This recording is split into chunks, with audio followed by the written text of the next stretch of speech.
However, I'm taking a little bit of the time tonight because so many people have asked me questions about the Welsh revival and about Evan Roberts, whom God so signally used in that revival, that I thought I'd like to give a little snippet of information at this present time.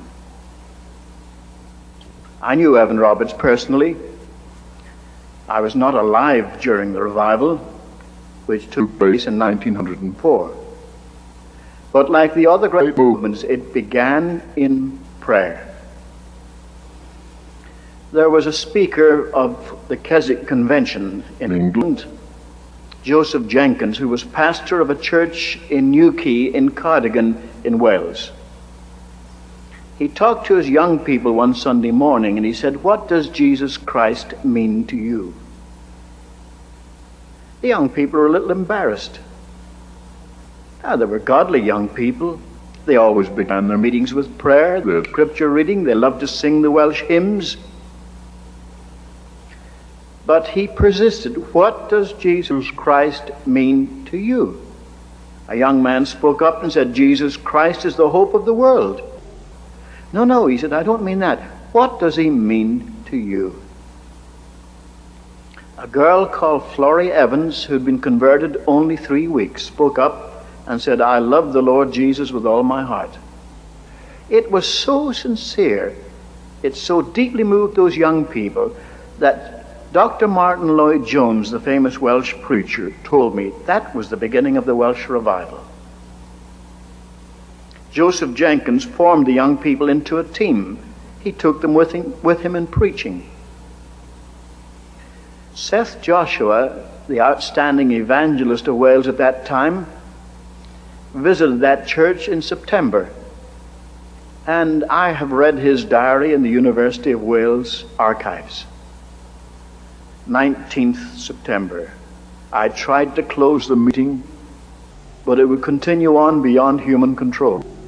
I knew his son, Dr. Peter Joshua, who died just last year, an outstanding American Presbyterian minister. He said his father tried to close the meeting, said, "Now, young people, it's 3 minutes to 12. Tomorrow's another day. Let's have the benediction. Go home and get some sleep." He pronounced the benediction. There was a slight pause, and then someone would start to pray or sing. Then he would try again. He said, "Young people, tomorrow's another day." And someone said, "It's tomorrow already." That's rather contradictory, but you know what they meant. He was so moved. Mrs. Jessie Penn Lewis wrote to a magazine in London saying a cloud no bigger than a man's hand had appeared in Wales. And by the time that was published, something else was underway. Now, Evan Roberts was a coal miner. He was a Sunday school teacher, but he felt called to the ministry, and he was studying at Newcastle Emlyn College when Seth Joshua came back from that church and told of the local revival in Newquay. And Evan Roberts' heart was stirred. The students of the seminary petitioned the principal to cancel all classes and let them attend Seth Joshua's next meeting at a place called Blaenanner. The principal said, "You'll learn more in 1 week of revival than 3 years of study at college." So the students all went down there. The evening meetings were packed, but the morning meetings, in those days they didn't have babysitters, and people at work, people at school couldn't come. So only the nice old ladies of the parish were there, plus the theological students. But one morning Seth Joshua said in Welsh, "O our glued pligny, O Lord, bend us." And this young fellow, Evan Roberts, 26 years of age, went forward and prayed, "O God, bend me." That was a deep experience for him. He said to his roommate, Sidney Evans, "Do you think God could give us 100,000 souls?" Now, if one of my students came and said, "I want to go into evangelism, do you think God would give me 100,000 souls?" I would put it down to enthusiasm. But Evan Roberts was deadly in earnest, and it's very interesting. In the next 5 months, there were 100,000 conversions. He went to the principal. He said, "I can't concentrate on my studies." I keep hearing a voice that says you must go back and talk to the young people in your home church. Mr. Phillips, he said, is that the voice of the Spirit or the voice of the devil? And the principal said very wisely, the devil never gives orders like that. So he went home. His parents said, why aren't you at study? Are you in trouble? Have you been sent down? No, he said, they give me time off to speak to the young people. What young people? In our church. Well, they said, we were in church on Sunday and the pastor made no announcement. Evan Roberts says he doesn't know yet. Now, what would you say if you're a pastor and somebody came back from a Bible school after 2 months' study and said, I've come to preach? Well, you'd be careful not to hurt his feelings. You'd be even more careful not to hurt the people's feelings. So he didn't invite him immediately to start preaching. He said, how about coming to the prayer meeting on Monday? Monday night was prayer meeting night. He didn't ask him to speak to the prayer meeting. At the end of the prayer meeting, when they were getting up to go home, he said, our young brother Evan Roberts feels he has a word for you, if you care to wait. Many went on home, but 17 people waited. And Evan Roberts began like delivering a telegram. I have a message for you from the Lord. You must confess any known sin and put any wrong done to man right again. Second, you must put away any doubtful habit. Third, you must obey the Spirit promptly. Finally, you must confess your faith publicly. Those became the 4 points of the Welsh revival. All 17 responded, and the pastor was so pleased, he said, we have a mission service tomorrow night, would you speak there? He spoke at the midweek service on Wednesday. On Thursday they had a temperance meeting, but they turned it into a general meeting. On Friday they had class meetings, they combined them. The crowds got so big. On Sunday a visiting minister came to preach, and Evan Roberts sat on the pew with his family. But the people got up at the end of the evening service and said, we'd like to hear Evan Roberts again. So they had another meeting. And next week the break came. You say, what do you mean the break? There was a deep moving of the Holy Spirit. It's very interesting that at the same time in North Wales, a Baptist pastor, R.B. Jones, was preaching. And the prayers of the people drowned out his preaching. There was such a move of God's Spirit. The newspapers in Wales were very interested. The Western Mail sent down a reporter to report on this. He said it was a most unusual meeting. There didn't seem to be an order of service. Yet the people didn't want to go home. And he said when the meeting closed at 4:25 in the morning, make a note of that, John. When the meeting closed at 4:25 in the morning, they didn't want to go home. They were standing outside the church, still talking. And then a very British remark from the reporter. He said, I felt that this was no ordinary gathering. But the news was out, and a landslide of interest came. On Saturday, every grocery store in that industrial valley was emptied of groceries by people coming to the meetings. And on Sunday, every church packed to suffocation. The movement was on. Now you jumped to conclusions. You said then Evan Roberts became the Billy Graham of Wales. Nothing of the sort. He was not really an evangelist, a harvester. He was a revivalist. He spoke to revive God's people, and the resulting conversions followed. He wouldn't announce his meetings. Can you imagine? Wouldn't announce his meetings. I talked to Dr. Mervyn Lewis. He died some years ago. He said he was just 7 years of age when Evan Roberts came to their valley. He wasn't expected. His father came back from the mines. He was a coal miner. Took a bath, put on his Sunday clothes, and said, come, mother, we're going to the meeting. They went to the big church in the village, packed to suffocation, 4 o'clock in the afternoon. They couldn't find a place, but when they saw a mother with 3 little children, they made room for her. Evan Roberts arrived unexpectedly at 7, The church was so crowded, he climbed on a bench and walked on the shoulders of the men up the aisle and climbed over the front of the pulpit. He only said one word in Welsh, Gweddiwn. Let us pray. That's all they ever heard him say. Because just as in Korea, everyone began to pray simultaneously aloud. You say, well, what kind of praying was that? Everyone was so in the presence of God, he didn't know what anyone else was praying. I've heard that not only in Korea, but I've heard that in the Soviet Union, where the Spirit of God was moving, that people prayed simultaneously. I said to Merton Lewis, it was ejaculation prayer, like, you go to a meeting where people say, Jesus, Jesus, or Lord, Lord, Lord, or help us, Lord, or something like that. No, everyone praying his own prayer. One man was praying, oh God, give me another chance and I'll put things right. And the mother was praying, oh God, my boy hasn't written to me since he went to Liverpool 2 years ago. Lord, what about my boy? Somebody else praying something else. One man took his elbow and hit Mr. Lewis Sr. and said, would you stop praying?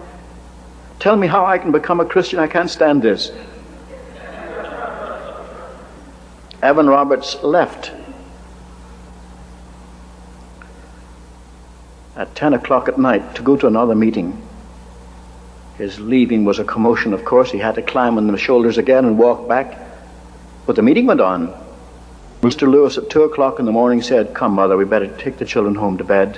One child had fallen asleep, another was toppling over. They walked home in the drizzle, put them to bed. So close to daybreak that Mr. Lewis sat in the rocking chair in front of the kitchen fire and slept till daybreak, went off to the mines again, came back at 3, took a bath, and said, come, Mother, we're going back to the meeting. Went back to the same church, the meeting going full tilt. You say, that's incredible. Didn't you hear Robert Coleman say that's what it was like at Asbury College? But could you imagine a whole country like that? It was phenomenal. The reports were in every newspaper in the Western world. You look up any Dallas paper of 1904, towards the end of 1904, you find reports of the Welsh revival. Not only were 100,000 people converted, but the social impact was astounding. By the way, as far as those converts were concerned, 5 years later, a man wrote a book to debunk the Welsh revival. You'd hardly believe this, but he said, of the 100,000, I'm round figures, that joined the historic denominations, after 5 years, only 75,000 were still in membership. Only 75,000. Of course, that didn't take care of the immigration from Wales. Wales is a very poor country, hilly and rocky and mountainous. Lots of them emigrated to Pennsylvania, to Canada, to Australia, and so forth. I decided to research that, and I found the number who remained in fellowship was 82.5%, which was astounding. But as I say, the social impact was even more amazing. Drunkenness was cut in half, but it caused a wave of bankruptcies. You say, how could a revival cause bankruptcies? Mostly taverns couldn't sell their booze. They buy their stock of liquor, but they have to sell it to pay their bills. They couldn't sell it. They went broke one after another. Crime was cut in half. I've studied the records of the crimes supplied by the police. In some places, the police were unemployed. They sent for a sergeant of the police to answer questions. What do you do with your time now? Imagine asking the police in Dallas, what do you do with your time? I don't know what it's like in Dallas, really, but in Los Angeles, if my wife were to call the police and say, I think there's a prowler outside, they say, well, we're too busy to come, but if you hear anything more suspicious, call us again. But in Wales, the police were unemployed. This sergeant answered some questions. He said, well, before the revival, our main job was to prevent crime or to control crowds at market days, football games, and the like. Since the revival, practically no crime. So we just go with the crowds. A counselor said, what do you mean you go with the crowds? Well, constantly. He said, you know where the crowds are now. They're packing the churches. Every church packed every night. But do they need the police to direct them to the church? Oh, he said, you don't understand. We have 17 police in our station, but we've got 3 excellent male quartets. If any church wants a quartet to sing, they notify the police.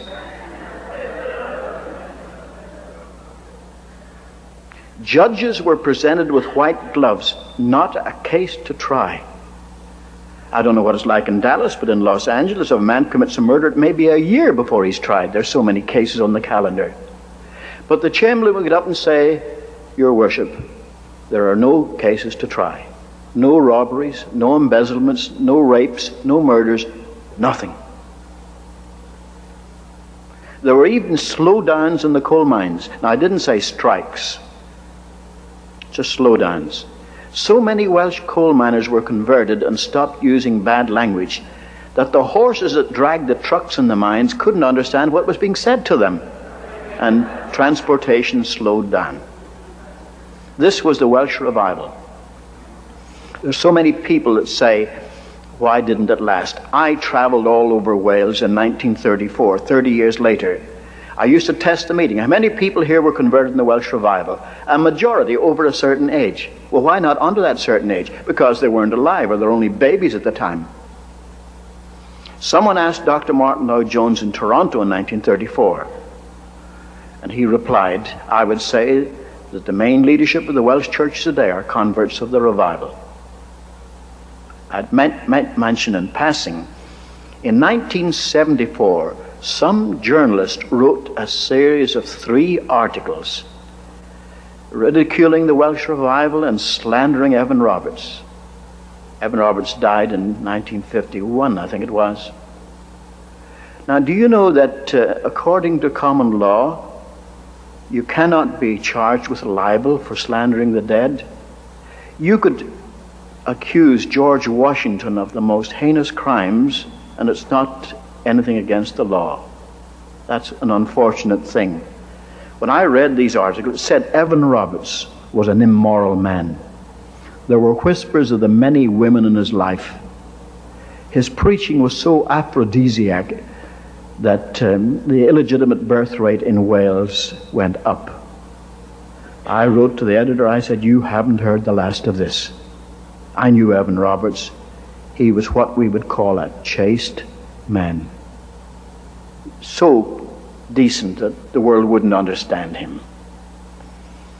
But I went over to Wales on my own expense, and the principal of the Baptist college there arranged for me to speak in Bangor, Aberystwyth, Swansea, and Cardiff. We had the biggest meeting in the biggest auditorium in Cardiff, admission by ticket, hundreds turned away. The Lord Mayor was there in his regalia. And I told them what I'd discovered. I said, who was it that said that Evan Roberts' preaching increased the illegitimate birth rate in Wales? I found it wasn't an historian. It was a Baptist minister in Birmingham. I called him up. I said, may I ask you, as a fellow Baptist minister, where you got this? He said, my mother told me. I said, how would your mother know? Did she keep statistics? Well, she knew a girl that got into trouble during the revival. I said, in the meetings? Oh, no, he's not in the meetings, but perhaps there was such excitement, that some girl was careless.